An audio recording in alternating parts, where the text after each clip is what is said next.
Good morning and Boker Tov, and welcome to the fifth and final lesson on this course, Secrets of the Bible. What a wonderful journey this has been over the last 5 weeks, and today's discussion is an important one, and I think a fascinating one, deep, but I think we'll get through it. And like we mentioned, there's a mazel tov in the family, so I appreciate everyone's wishes. And if you see my mind wandering, and it's just that I'm on low fuel over here the last few days. We slept in the hospital last night, and woke up in the morning. And what do? We rock the baby. That's what we do. That's life. So that's that. Okay, so let's get right into it. So today we're going to discuss the story of Korach, the rebellion of Korach. Korach's rebellion. It's the 6th lesson in the book. Now, unlike the other lessons that we've discussed, the stories of the tree of knowledge, the breaking of the tablet, Joseph and his brothers, obviously Noah and the flood, these are famous biblical stories. Pretty much Jewish, non-Jewish, you've heard it before. These are stories that we've been taught. This story, which is in the book of Numbers, is not as well known. Not as well known. Before I go further, by raise of hands, who has heard the story of Korach before? We got Michael. It's not as well known. It's even in Jewish Hebrew school, not necessarily have you covered the story of Korach, but it's an interesting story. We're obviously not going to go through the story in all the detail, but we're going to go over the story, try to kind of get a picture of what was going on, and then, like we always do, we're going to try to see the soul of the story. What is the spiritual element of the story? What is the story within the story? So the story is with Korach, the man named Korach, who was extremely, extremely wealthy. Like they say, filthy wealthy, filthy rich. In Yiddish, there's an expression, reich wie Korach, wealthy like Korach. If you want to say, oh, this person is extremely wealthy, oh, they're like Korach. Korach was an extremely wealthy person. He was a cousin of Moshe. He was Moses and Aaron, who were brothers. He was their cousin. And he had an issue. And he had a following who was following him with this issue. They say a story of Howie. You know Howie? Howie was once upon a time a very wealthy person, a big philanthropist. He was always the one giving all the geld, all the shekels for the sponsoring this and sponsoring that. His name was everywhere, plaques of his name, right? Oh, beautiful, beautiful. A big philanthropist, a big giver, a big donation to many different causes. And as it usually works is when you have all that money, you also have all that opinions, right? So he was always on all the boards, and he was the president of this board and the president of that board, and he was in the committees, and they always asked his opinion on everything. They always asked his counsel, right? Well, fortune has it, and basically he loses everything. Over a few months, he makes this bad deal, that bad deal, this happens, that happens. He loses all his money, all his geld. And he comes home one day and he's very sad. And his wife says, Howie, why are you sad? I know you lost all the money, but why are you so sad? He says, it's not just about the money. He says, suddenly I lost my money, and now I also lost my brains. No one's asking me my opinion. What happened?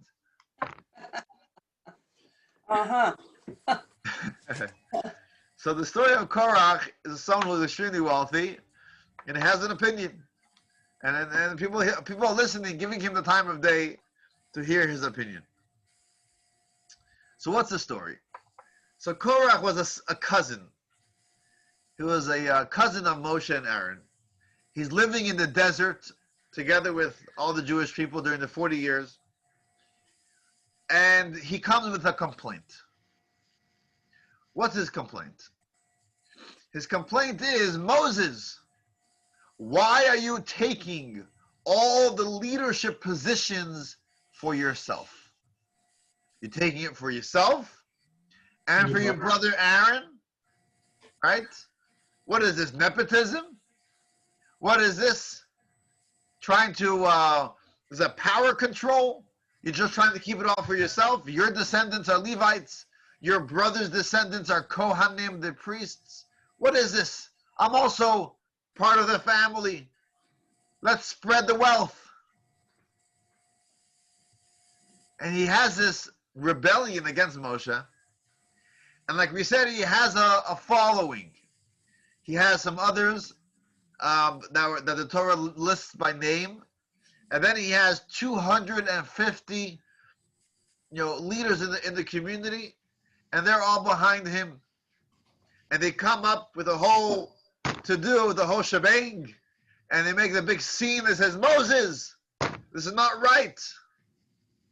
This is not right. All the Jewish people are holy. Why are you choosing just you and Aaron?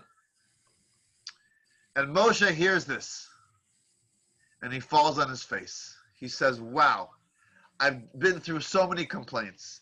I've been through complaining that there's no food, that there's no water to drink, the sin of the golden calf, the sin of the spies. I've been through so much. Again, this is ridiculous. And he feels like, what do you want from me? What, you think I'm choosing this on my own? You think I'm deciding this? Of course, this is from God. God shows this. And he doesn't know what to do. Yeah. Wasn't the rebellion really against his brother, not Moses? So he was coming to Moshe and he was accusing him of doing this on his own. That he's choosing his brother Aaron to be the priest. Okay. Right? Why are you choosing your brother? Right? If it happened today in politics, what would we say? Yeah. We have the mayor and the mayor's brother is appointed to something, and then the mayor's son and the mayor's cousin, right? It happens all the time, right? Where everyone suddenly gets a contract, and this person gets a contract, right? All the money is flowing, right? It's all about nepotism, right? So seemingly Korach has a similar complaint. And Moshe is kind of lost. Moshe is kind of lost. And Moshe tries to reckon with them. He tries to work out a deal, trying to make sense out of all of this, trying to speak sense to them. And he says, listen, you think it's me? Moshe goes to them and says, it's not about me. This is what God shows. God is all the word of God. I'm just a conduit. I'm just the one to pass it on. It's not me. And they want to hear nothing of this. So eventually there's a showdown. And Moshe says, listen, let God choose. This is going to be the contest. This is the challenge. He says, everyone should come tomorrow with a pan. That's right, a frying pan. And in the frying pan, there should be ketores, incense, different herbs. And we're all going to have this pan with the incense. And whichever one gets a fire from heaven to consume the incense, he is the one that God is choosing as the leader. It's from God, it's not us. And that's what happens. That's what happens. And at the same time, he goes to Korach and his family and says, please, Korach, change your ways. Put your argument down. Don't make this whole argument against Hashem. It's for your good. And he warns him. And he tells Korach, listen to me. If you continue this fight, God will have no choice. And he's going to have to do something totally unprecedented. And what is that? God, exactly. God is going to open the ground. The mouth of the ground of the earth is going to open up, and it's going to swallow you and your family and all of your possessions in. Sounds quite creative over here. Well, that's exactly what happened. The next day, they came with their pans. Korach was there, and they did not step down. The ground opened up. Korach, his children, and all his possession were swallowed to the ground. A fire came up and burnt up all of these 250 people. A very sad ending to the story. Unfortunately, they did not change their ways. They did not step down. They did not repent, and God had to consume or kill all these people who were making issue. So this is pretty much the narrative. This is the story of Korach. Of course, there's so much more detail, and we can study it inside, verse by verse, and go through all the commentaries. But this is the gist of the story. And what we have to do is we have to try to understand what exactly is going on over here. What exactly is the story, and what's the story behind the story? And so, if we read the story on a very basic level with the classical commentaries, what it seems to be that this story is a typical political power struggle story. Korach wants to usurp Moshe's leadership. He uses populist rhetoric to rouse up the masses, and that's what it is. Whether there's jealousy, whether there is, he wants to be part of it as well. He feels like, let's find issues with this political leader, and then once we find the issues, I'll be the next political leader, right? So seemingly Korach is a typical troublemaker trying to make trouble, trying to just get his position. Whatever it is, that's the way seemingly we see the story of Korach. Very divisiveness, very, involved in just making machlokas, making arguments, making fights, right? There, unfortunately, you always have those people in the community who are just making issues. Whatever comes up, they always have an issue. They're never happy with this rabbi and that rabbi and this president and this gabbai and this community leader. They always have issues with everyone. They're always finding problems. Seemingly, that's what Korach was. He was a problem finder. He was very good at making fights and making political struggle and issues. That's the way many people see the story of Korach. However, if we take a better look at what exactly is Korach's complaint, perhaps we'll see a different story. Perhaps we'll see a different story. Okay? And what we're going to do today, in the next 45 minutes or so, we're going to try to understand Korach's position from a different perspective. We're going to try to discuss some of the soul of the story from a spiritual perspective, understand Korach's argument, and understand why Korach's argument was wrong. Why was it a faulty argument? And of course, how we can apply this to our lives today. Okay? So, let me preface with this. Perhaps you're aware of this. I'm assuming you are aware of this, at least to a certain degree. In Judaism, and this applies till today as well, there is somewhat of a hierarchy of holiness, which means there are different classes, if you will, in the Jewish people, generally divided in three. There is what we call the Israelites. The Israelites are the Jewish people who are descendants of 11 out of the 12 tribes. If you're a descendant of Reuven, the tribe of Reuven, or the tribe of Shimon, the tribe of Joseph, the tribe of Benjamin, right? 11 out of the 12 tribes, you are considered a Yisrael, a Israelite. If you are a descendant of the tribe of Levi, the Levite tribe, then you are in one of two categories. If you are a descendant of Moshe, you are a Levite. If you are a descendant of Aaron, you are considered a Kohen, a priest, right? A Kohen.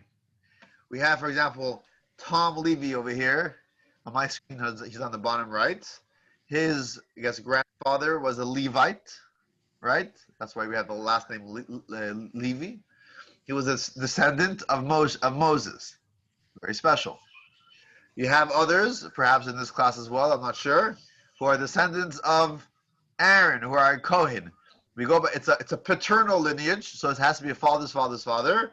So, for example, my grandfather, my mother's father, was a Kohen. Now, I am not considered a Kohen because it's my mother's father, not my father's father.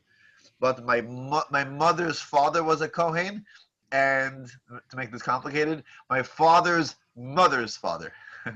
So my grandfather on one side and my great grandfather on my father's side were Kohens. So I got some Kohen blood within me. But I think most of us have Kohen blood. Somewhere along the line, we have a grandfather who was either a Kohen or a Levite. But either way, the Torah, God divides the Jewish people into different categories.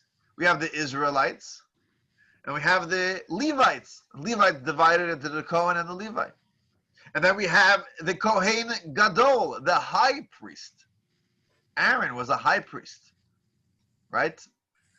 And the Torah makes this, puts different, I guess, special privileges or different, level of holiness to the Kohen and to the Levite.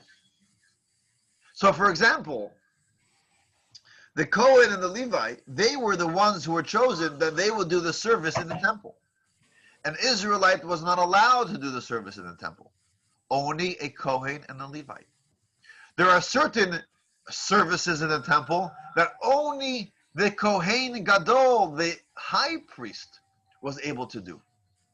On Yom Kippur, during the services, we talk about the special service that only the high priest was able to do to enter the Holy of Holies of the temple, something that was forbidden for anyone else. Others weren't holy enough to do the service.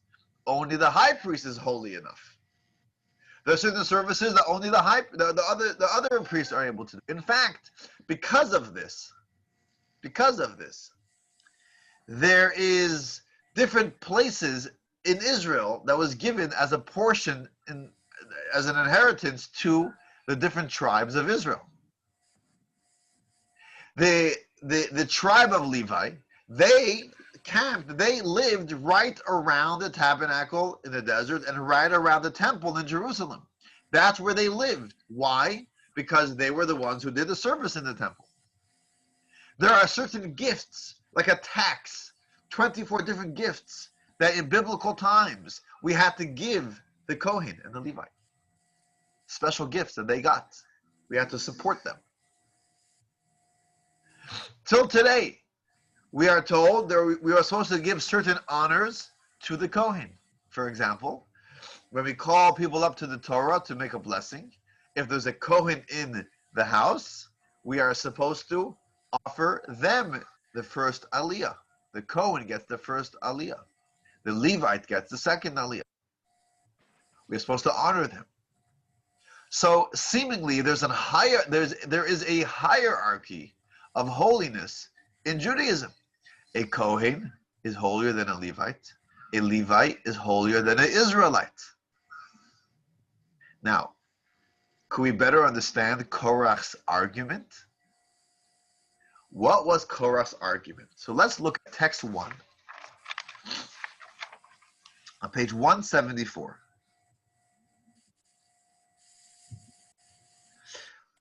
In text 1, line 13.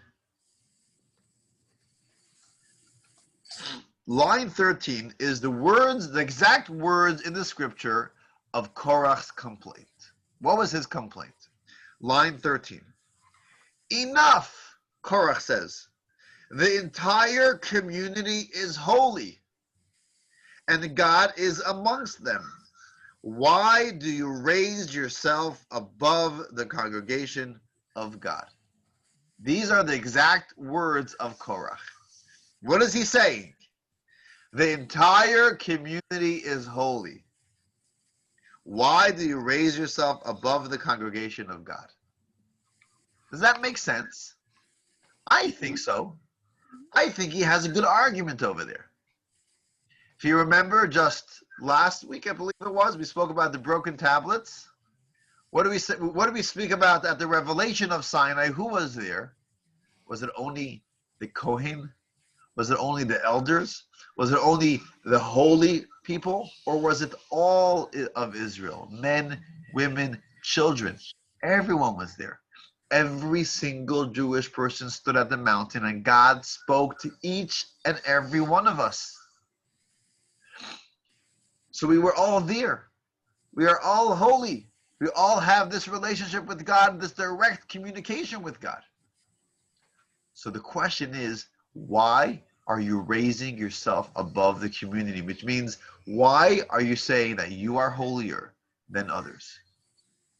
Why are you holier than others? Now, obviously, it all comes from God. So ultimately, he was complaining to Moshe. He was accusing Moshe of doing something wrong, and the answer obviously is that it's not Moshe; it comes from God. But my question is not why was Korach punished because he accused Moshe, and obviously it all comes from God. But the question is, what was wrong with his actual complaint? Why is there a Kohen? Why is there a concept of a Levite? Seemingly, we are all holy. Now, to tell you the truth, there are many other, even within Jewish communities, who are also uncomfortable with this idea of a Kohen and a Levite. It's not egalitarian. We're all equal. Seemingly, Korach was arguing equality. He wasn't being divisive. He wasn't trying to divide the community. He was trying to unite the community. He was trying to say, Kulam b'kadoshim, we are all holy. We are all equally holy. Why should we honor a Kohen more than we honor anyone else? Why should a Kohen be the one privileged to do certain services in the temple? We should all be able to do it. Why are certain people holier in God's eyes than anyone else? That was his complaint. Okay? So I think now we see his complaint from a whole new perspective. He's not just a troublemaker. He's not just the guy that just wants to, he's hungry for respect, for leadership, for recognition, for power. He's not power hungry. He has a seemingly a noble complaint. And what's our answer? Why is he wrong? Besides that, he went against God, so maybe he didn't do it the right way. Maybe his motives weren't good, but was his argument flawed? What was wrong with his argument? If you ask me, I will tell you the same thing. And really, we do have to have a better understanding in this concept in Judaism. Why is there a concept of a Kohen? Why does God choose certain people to do the service and others that are disqualified to do the service in the temple? So I think we have to have a better understanding on this whole idea of the hierarchy of holiness in Judaism. And we'll have a better understanding of Korach's complaint and why his complaint was a mistake. Are we good so far? If you have any questions, as always, comments, please either write it in the chat or unmute yourself. I love conversation. So if I'm going ahead of you, if you have any questions, hold me back, and we could happily discuss. So what we're gonna do now is uncover. We're gonna open the lights. We're going to uncover the soul of the story. Okay, and we are going to understand this from a whole different perspective. We're going to understand this from a spiritual perspective. We're going to try to understand on the spiritual level, on the soul level, what Korach's argument was and why he was wrong. And tell you the truth, it's a deep concept, and I hope I have the right words to articulate the idea that's fully understood. This is a concept where when I was in yeshiva and I would study Torah all day, in yeshiva, there's no secular studies. I mean, from morning to night, it's a long day, 7:30 a.m. to 9:30 p.m. We're studying Torah. That's what we're doing. Fully engrossed. And every year, I'll be honest with you, every year when we came to this story of Korach, I used to study a particular Hasidic discourse on this topic to bring out the Hasidic and Kabbalistic understanding of this story. And I literally loved it every single year. I would study it again and again and again. It's so wealthy. It's so rich. It's a beautiful understanding of life. And it sheds light to the concept that we've been discussing over the last 5 weeks. It gives nuance to it. It gives new understanding to this whole idea.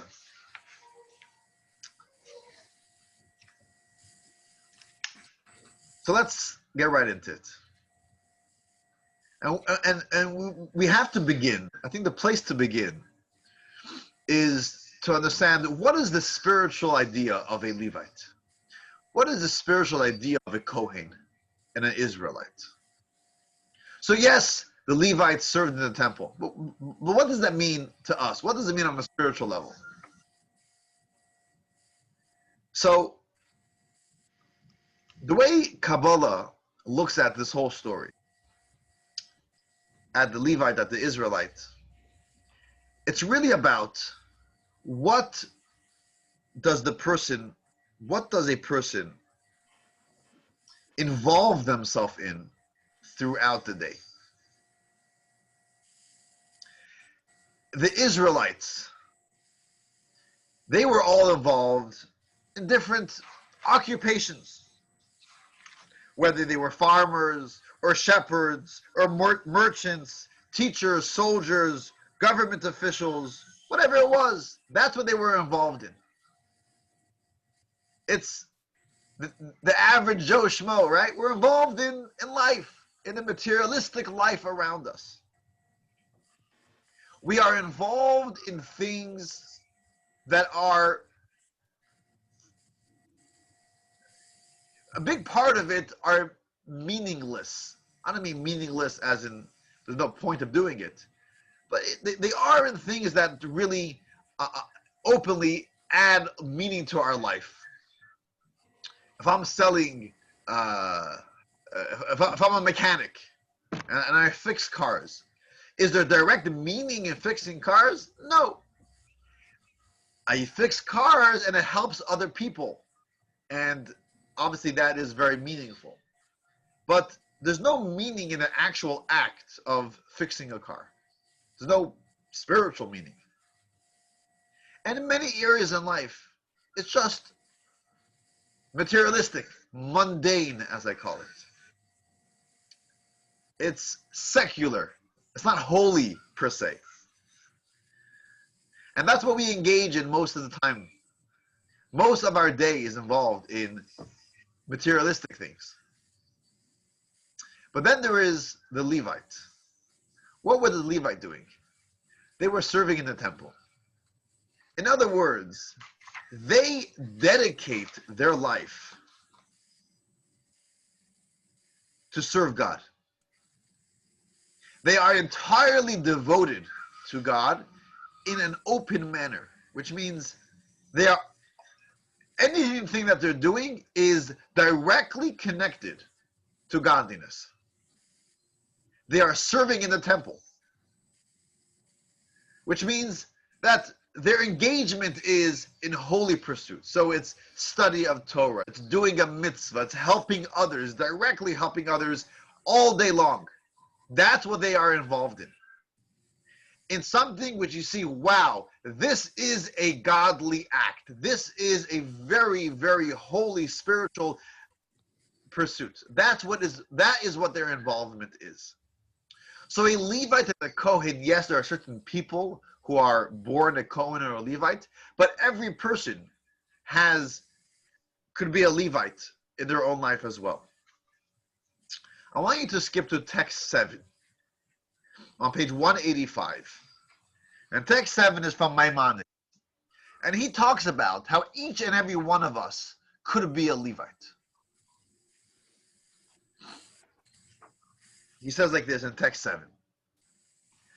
Not only the tribe of Levi, but every individual of any of the inhabitants of the world whose generosity of spirit motivates them, and who understands with their wisdom to set themselves aside to stand before God, to serve him and minister to him, to know him, proceeding justly as God made them, and they cast off from their neck the yoke of the many calculations that people seek. That person is sanctified as a holy of holies. God will be their portion and heritage forever, and will provide their needs for them in this world as he provided for the Kohanim and the Levites. Okay? So each and every one of us could choose. Are we going to dedicate our life as the Levite did to God? Which means, dedicate your life in this context means literally pursue things that are directly connected to God. Holy endeavors. All day long. Or am I going to be a regular Israelite who I'm going to be involved in materialistic things? Obviously, everything that I do is eventually going to bring meaning to life. I'm going to be involved in my job, which is not necessarily directly connected to God. However, I'm going to bring godliness into that area of life. I'm going to use the money that I make to help others. I'm going to meet people at my workplace and elevate them. I'm going to uplift them. I'm going to be ethical and moral with them. I'm going to speak to them. Bring joy to their lives.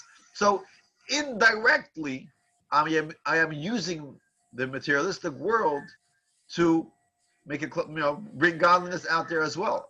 But it's not directly like a Levite does, who serves in the temple all day, right? So in other words, the hierarchy of holiness is essentially a ladder defined by materialism versus spirituality. The more materialistic you are, the lower you stand on the ladder of holiness. And the more spiritual you are, the higher you stand on this ladder of holiness. Now,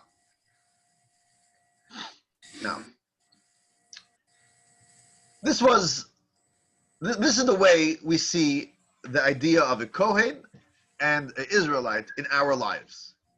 Okay?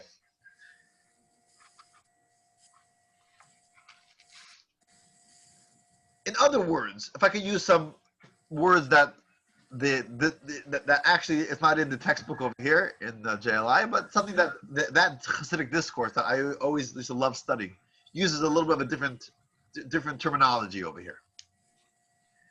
The terminology is as follows: that God created us, created human beings, with pleasures. Naturally, we enjoy things. We want pleasures. Okay? But how would you define something pleasurable? What is something that you enjoy? Something that is ta'anug, pleasurable. So God made this divide. There are two types of pleasures. You could call it pleasures of the soul and pleasures of the body. In the words of Kabbalah, it's actually the higher pleasures and the lower pleasures. Okay, tell me if you're following me over here. The higher pleasures are pleasures of the soul. What's pleasurable for the soul? Something which is directly connected with God. The soul wants to be connected to God. So the soul has pleasure when it does a mitzvah. When it studies God's Torah, that's pleasurable. When there are things, anything that the self is not involved in, the body isn't involved in, it's just spiritual. That is very pleasurable for the soul. When we're able to help another person, pleasure for the soul. The more materialistic things that are involved, that's more of it throws off the soul. It's an impediment for the pleasures of the soul. So pleasure for the soul is, the higher pleasures is the pursuit of holiness, the pursuit of spirituality. Pleasure for the body is things that are attractive and pleasurable, as we know it. We don't have to explain it, right? Bodily pleasures. It feels good. It's entertaining. It's fun. It tastes good. It's pleasurable. We all know what that is. It's very much self. It's an expression of self. It's not an expression of God. It's bodily pleasures, right? It feels good. It's pleasurable. I enjoy it. And God made this divide. It's a big divide. There's the holy pleasures, the higher pleasures, and then there is the lower pleasures. Now, why did God make this divide? What's the purpose of the lowly pleasures? Why couldn't, if God wants us to be holy and spiritual, why did he create this concept of bodily pleasures? What's the purpose of it? Now, I'm asking you this question after 5 weeks of studying in this course. And if you noticed, there has been a common thread throughout this course in every class. The common thread was, what's the main purpose of life? To work bottom up, right? We spoke about, this top-down relationship, a bottom-up relationship. We had this in the story of the flood, and the story of the broken tablets, of the Joseph and the Judah, right? It was always a similar concept. We have godliness, holiness, easy righteousness, right? That's one path. But then you have the path of the struggle, the path of materialism, the path of, the bottom-up path, that we have our own tools, right? And we reach God through our own tools, and that is obviously always the purpose, ultimately, that we should internalize it, it should be ours, we should own it, etc., etc., etc. So, Korach, the story of Korach seemingly is following this thread. However, there's nuance over here, and I think the story of Korach adds so much depth to this whole discussion. So, there's the higher pleasures and there's the lower pleasures. Which one is really the ultimate purpose? God created us here, created Mendel Satan here on planet Earth. For what purpose? To be secluded all day and only pursue higher pleasures? I could take my chumash and I could sit and study Torah all day long. Is that the purpose of creation? To quench my spiritual thirst all day long? Is that what I should be doing? Or is it better, is it more important that I go out there in the world, I get a job, I marry, I have a family, which I think I'm doing well, and have many children, go out there, make a living, in the mundane world and, right, in the bodily pleasures, but take the bodily pleasures and elevate it, right? Reveal God in that area of life where seemingly there's a concealment, where God is hidden, where there's a concealment of God, right? If I take a good piece of cake, definitely bodily pleasures, and I'm eating it, wow, yum, I love it. That's a bodily pleasure.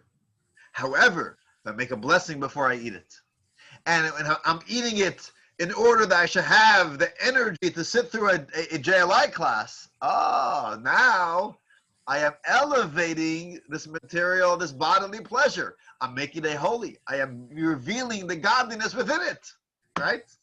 And the same thing is any area in life. I have a job, and I'm just doing seemingly meaningless acts. But like we said, we take the income and we give 10% to charity. We, at the workplace, we are bringing good spirit. We're bringing holiness. We're having positive influence on others. We are, causing joy to others. Whatever it is, we are taking that seemingly unholy or mundane, meaningless act and making it meaningful. Elevating it, right? So this is what we've been talking about for 5 weeks, right? We're always talking about the purpose isn't not to seclude ourselves and only live a spiritual life. The purpose is to live a very physical life, but to bring godliness within the physical. Okay? So here's my question. What was Korach's mistake? Korach over here is arguing exactly this. What's Korach saying? Korach saying, Moses, again, if I'm a spiritual, there's a Moses, there's an Aaron, there's like high priest, there are Kohanes, there are Levites. These are people who are dedicating their life to spiritual pursuits. Okay, Korach says, I'm fine with that, but why is that considered holier? Why are you holier if you choose this path? If you choose the path of revealing godliness within everything, right? We are all holy, which means if you want to reveal godliness in everything, even in the materialistic world, which ultimately is really the purpose of creation, this is why God wants us, this is what God wants us to do. Why are we less holy? We are all equally holy because we are all involved in revealing God within the bodily pleasures. So we are all holy. We are all equal. We don't need to connect to a leader. We don't need to connect to someone more spiritual. Why do I need to connect to someone more spiritual? I'm very comfortable. I'm very happy with finding God within the physical. That is what Korach was arguing. Does that make sense? Mm-hmm. The question is, why was Korach wrong? Where did he err? Where did he go fault? What went wrong with him? What was wrong with his complaint, with his argument? Seemingly, we've been talking about this for 5 weeks now. So here's where we get to the crunch of it. This is really and why Korach was wrong and how this applies to our life. It's not easy. It's a little bit of a complicated,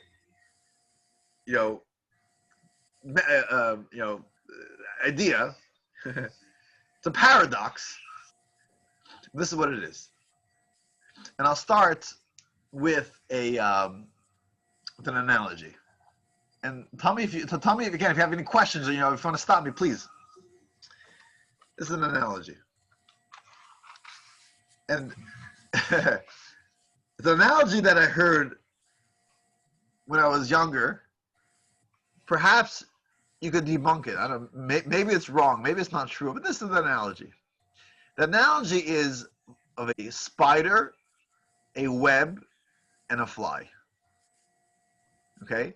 If any of you have ever studied the science of a spider and a web eating a fly, let me know. So this is how it goes. A spider makes a web. And a nice big web. A fly comes in and gets stuck, tangled into the web. And now the spider wants to come. And what does the spider want to do? Wants to eat the fly. Have you ever seen a spider eat a fly? No? Good. Because you can't argue with me now. So basically, this is evidently how it works. The spider crawls up slowly, closer and closer to the fly. The fly is flapping its wings, really, really trying hard to get to set itself free from the web, but it's fully tangled. It can't get out. The spider comes closer and closer. It's about to take a bite, and then the spider retreats, takes a few steps back. And again, the fly is trying to release itself. The spider comes again, second try. And again, the fly is flapping its wings, trying to leave. Unsuccessfully, the spider takes a few steps back. And this repeats itself over and over again, where the spider comes close, the fly is trying to leave, and the spider retreats. Eventually, what happens is the fly gets very tired, and it gives up. It gives up, and it just, accepts its reality. And the moment that happens, the spider comes and eats the fly. It's an analogy. Whether it's true or not, I don't care. But it's an analogy. And I think it's a very, very important analogy, because that's the story of our lives. The story of our lives is as follows. God tells us, yes, be involved in the materialistic world, in the mundane world, in the secular world, in order for what? In order to elevate it. But guess what? That's very risky business. We're getting involved in something which is meaningless, which is far from God. It's not godly. And there's always this risk. Who will overpower who? Am I going to be involved in this area of life and I am going to be able to elevate it to holiness? Or is this area of life going to consume me and drag me down?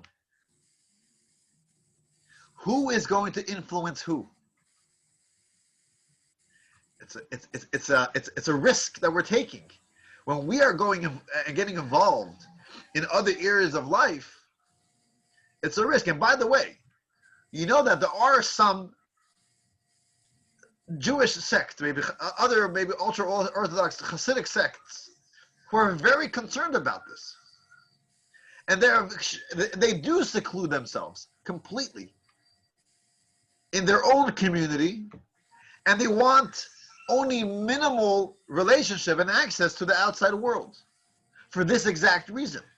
The reason is they say, listen, if we're going to let our kids go to other areas, involved with other people who don't think like them, they aren't as religious as them, and they don't have the same mindset as them and the same perspective on life of them, instead of our children influencing them, they might influence our children.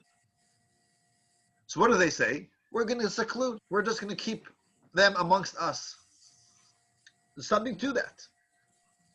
But ultimately, I think what does God want from us? We shouldn't be involved in the outside world. And we should influence others. Other people or other things. I don't mean those people. I mean outside, even something as basic as eating, right? We can eat and we can elevate the food, the energy we get from the food, to use it properly, and treat it properly and use the energy for good things. Or we can be so involved in our food that our food consumes us. Instead of us consuming our food consumes us. We get so involved in which restaurant we're going and what are we ordering. And for 3 weeks, we're looking at the menus and we're taking pictures of it and we're thinking about it afterwards. It's like our whole life is all about that piece of steak. Instead of us consuming the steak has consumed us. So it's a risk. And this is with every area in life. In every area in life, we say, on the one hand, we say, be involved in the mundane, but don't let the mundane consume you. You have to elevate the mundane. So how do we make sure? So it's like the fly. The fly gets stuck in the web. But how do we make sure that the spider doesn't eat the web, doesn't eat the fly? You know how that happens? If we constantly flap our wings. What does that mean? If we constantly realize that we can't be comfortable here. We're here for a purpose. We have a mission to fulfill. We're here for a reason. But this isn't really who we are. Really, we should be back home.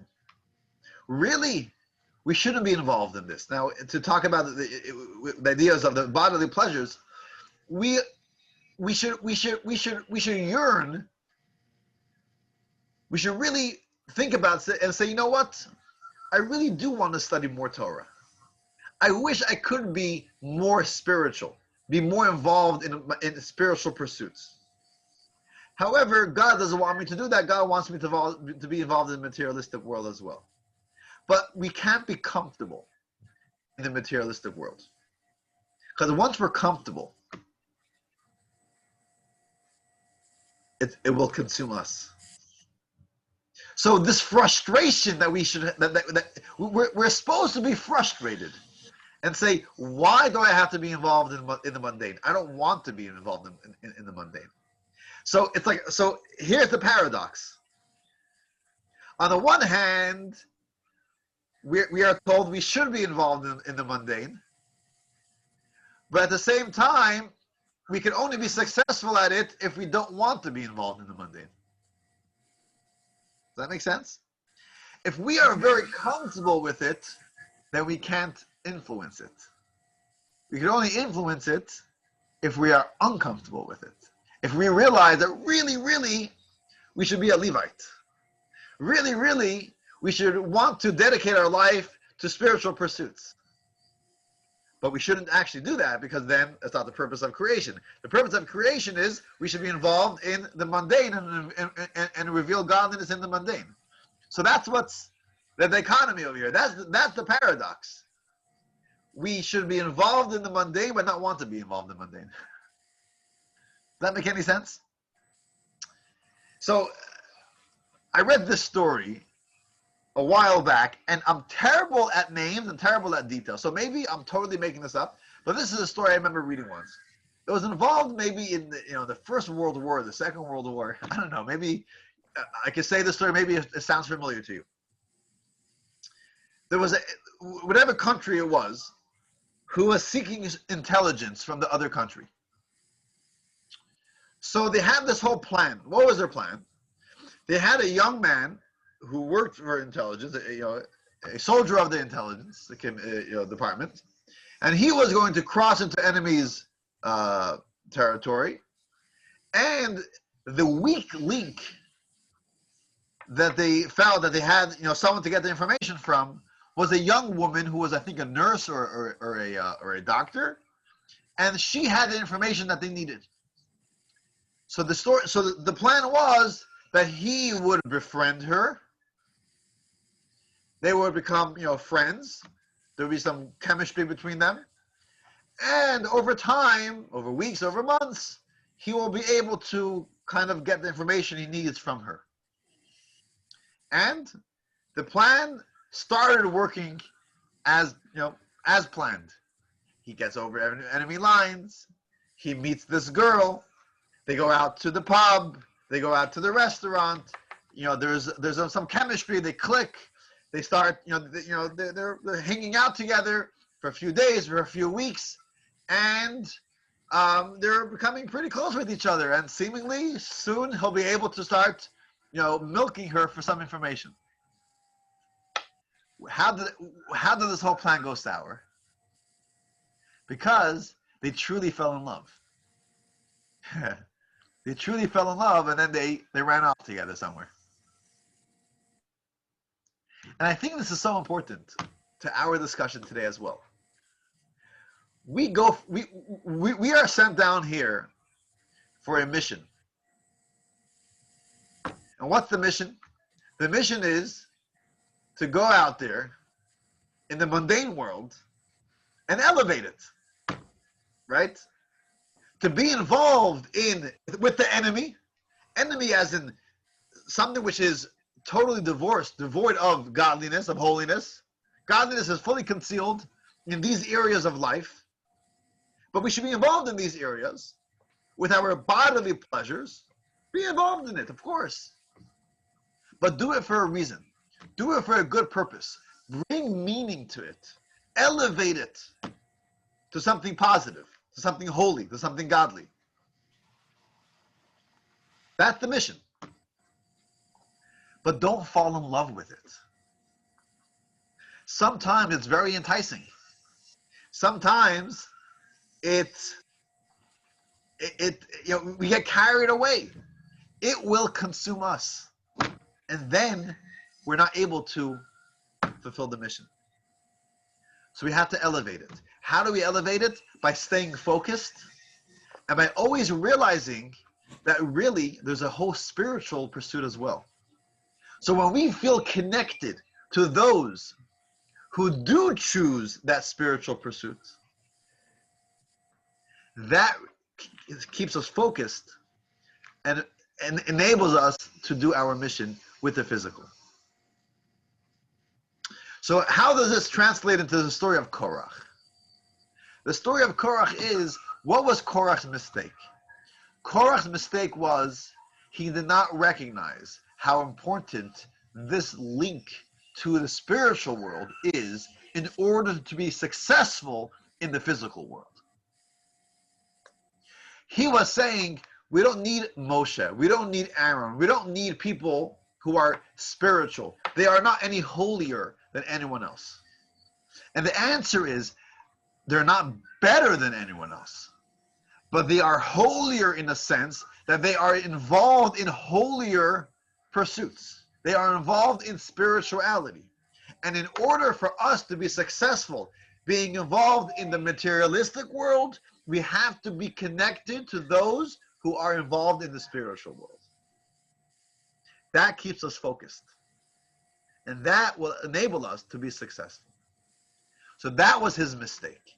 Korach had a noble argument, but his mistake was that he totally separated himself from the spiritual. He says, let's get fully comfortable in the physical world, because that's the ultimate purpose.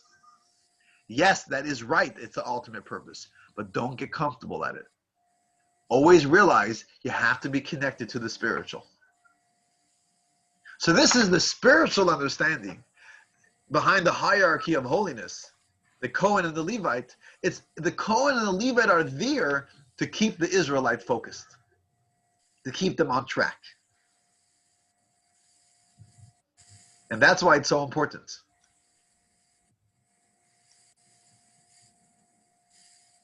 And in our lives, of course, we always need a lesson in our lives. So I'm going to say, in our lives, there are those people who are the Levites of our generation, who we have to connect to get that inspiration, to be able to go on with our pursuit of elevating the world around us. It's like recharging our phone every once in a while.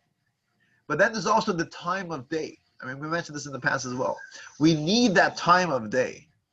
Where we are Levites. We set 10 minutes a day, a half hour a day, where now we are Levites. This time of day, we are totally devoting to spiritual pursuits. Not finding the spiritual within the physical. Spiritual. We're gonna pray to God. We're gonna meditate. We're gonna study some Torah. We're gonna do a mitzvah. These are times in the day that we are going to be a Levite. And when we have that, we are able to later, the next 23 hours of the day, be involved in other mundane areas, but we'll stay focused and we'll make sure that when we're doing something else, we're not doing it for ourselves. We're not doing it because it's pleasurable for us. We enjoy it, but we're doing it because ultimately that is the way we are revealing God within it. It's something holy. It's something good. It's something positive. We are helping others through that as well. We are, elevating it all to a holy endeavor. So that is, I think, a very important lesson we could take from the story of Korach. I want to conclude. I know I'm over time. I want to conclude with another parable. It's an old parable. You might have heard it before, but I think it's a really, really good parable to think about every once in a while.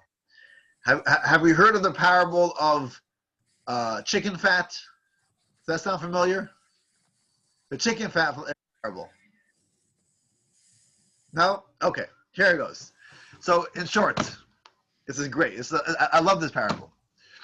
In short, there's a man who is having a difficult time with finding a job, with holding a job, with his livelihood. And his wife is always complaining, we have no money for this, we have no money for that, we need money for this. And he doesn't know what to do. He's trying and he's trying. He's always unsuccessful. One day, he sees a little ad in the paper. The ad in the paper is that whoever wants to travel to the land of diamonds, there's an island of diamonds. And it takes a ship, it takes a few weeks, you'll get there, and in this island, all you have is diamonds. Instead of sand, there's diamonds. That's what it is. You go there, you're wealthy in a moment. Of course, he'll take up this offer. And so he boards the ship, and he has his suitcases packed, empty suitcases ready to be filled up. He travels weeks and weeks. Finally, from the distance, he sees the island, and boy, is it glowing. The whole island is one big diamond. He gets off at the shore, and there you go. At the shore, instead of having the sand at the beach, it's just filled with diamonds. He's going crazy. He's like, wow, look at this. He quickly goes there, and he starts packing his suitcases. He's filling up his pockets, diamonds and diamonds, and billions of dollars worth of diamonds. Very excited about it. And so he says, you know what? I'll be here for a few days. I'll take a rest. I'm wealthy like Korach, right? I'm very wealthy. So let me go have something to eat. And so he goes to the finest restaurant, and he orders the house, whatever, this meal. He orders everything. And he eats and doesn't stop eating and eating and eating. Comes to the bill. They give him a big bill, $300 for your lunch. And so he goes to pay. He takes out one diamond. He says, keep the change. Here's a diamond. And the guy looks at him and says, this? What's this? A diamond. Look, it's a beautiful diamond. He says, diamond? Who cares about diamonds? Diamond's not the currency over here. Really? He says, yeah, diamond. Look, you go on the street. There's diamonds on the street. We don't need diamonds. So he says, well, what's the currency? Ooh, the currency over here is chicken fat. You have chicken fat. That's how you pay for your lunch. Really? Chicken fat? What's the? That's the currency over here. Okay, so listen, I'm so sorry. What can I do? So if you want, we can hire you. You can work in the restaurant until you pay up your bill. Sure. And so he starts working in the restaurant, and he's very successful, and he starts to accumulate chicken fat. More chicken fat and more chicken fat. He eventually buys off the restaurant. He's the owner of the restaurants. He opens other restaurants. He's extremely successful, and he has freezers and freezers filled with chicken fat. And he's doing really well. And he eventually, after a few years of being there, he accumulates a large amount of wealth of chicken fat. He's very excited. Finally, he's going home to his wife. And so he takes all these containers of chicken fat and he loads them onto the ship. And he travels home to his hometown finally to meet his wife. And As he gets closer to his hometown already, he sees his wife over there waving. She's so excited. Oh, finally, finally, my husband's coming home with all this wealth. And already she starts to hold her nose. Oh, what's the smell? This terrible smell from the ship. What's going on over here? And eventually he comes, he docks, and literally you can't even hold your nose. It's crazy. And she says, "What's going on over here? Where's all the diamonds?" He says, "Diamonds. Look at the chicken fat. I accumulated. Look how much. Look how wealthy I was. Look what I accomplished." And she says, "Chicken fat? Do you fall from your head? What's going on over here? Do you remember you went to get diamonds?" And he says, "Oi! I totally forgot about the diamonds. I got so carried away with all the chicken fat. And here I forgot. There's so many. I could have just brought home so many diamonds." And he looks in his pockets and he says, "Oh, I have a few diamonds. I were stuck in my pocket. I still have. Here we have something to live off. But what a fool I was. I could have filled up buckets and buckets of diamonds. And I just wasted my time." And this is the story of our life. Our soul descends to this world to collect diamonds. Every time we do a mitzvah, it's another diamond. If we go out there and we elevate the sparks of the material world, it's another diamond. And they're all over. They're all over the place. Every day, there's so many opportunities to find these diamonds in life. And unfortunately, sometimes we get totally consumed by life, by the materialistic world, and we're collecting chicken fat instead of diamonds. We get too involved in our workplace. We get too involved in our mundane life, and we feel accomplished. We feel good about ourselves. We feel accomplished. And then after 120, our soul goes to heaven, and God says, "No, show me the diamonds." And say, look how successful I was. Look what type of business I built. Look at my beautiful this and my beautiful that. Look at all my chicken fat. And God says, "Chicken fat, I asked you for diamonds. You forgot." And you say, "Oi, what a fool. I had so many opportunities to do a mitzvah, and I just totally wasted the opportunity." So God willing, this won't be the story of our lives. We will go up in heaven and we'll have bags and bags, buckets and buckets, carloads of diamonds. Because when we are connected, when we stay focused, when we are connected to the spiritual element of life, then that gives us the perspective and the focus that we need, that when we are involved in the materialistic area of life, we are able to elevate it and it shouldn't consume us. So that is the story of Korach. That's the conclusion of this course. I loved this course. I love today's class. I love the previous classes. I am going to miss these classes. We are going to take a little break for a few weeks from the JLI, and I'll have some time to take care of my little baby. And we'll celebrate Hanukkah together. Remember, the Hanukkah is just around the corner. It is in just over a week. Oh, it's really close, right? Today's Wednesday. It's Thursday night. Next Thursday night is the first night of Hanukkah. And stay tuned for some of the ideas, some of the programs that we're doing here on Hanukkah. One of the ideas that I have, in addition to all the other Hanukkah lightings, and this isn't developed yet, but just an idea I have, is to do a menorah lighting on Zoom with everyone here, everyone in their home. We could set a certain one day of Hanukkah, one evening, and we all could light menorah together from our homes. I think that would be a nice idea. So stay tuned for that. I'm not sure what day in Hanukkah it will be, but I do like to do that. And the next JLI begins February 2nd. You can mark your calendars.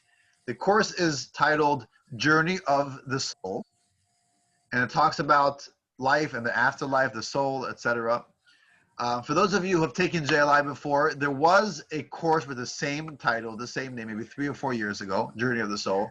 It's obviously going to be the same topic. It's the same idea of the soul and afterlife. It's rewritten, so the course is a little different. There's some different classes that they took out a class to put in a different class, so it's a little bit different. but obviously similar topic.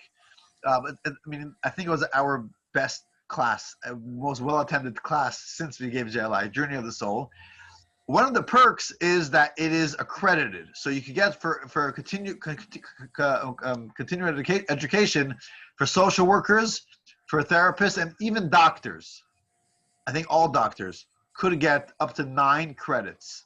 If it's 1 credit an hour, so I guess it'll be 9 hours. So you could get credits for that. You could, let me know if you need more information.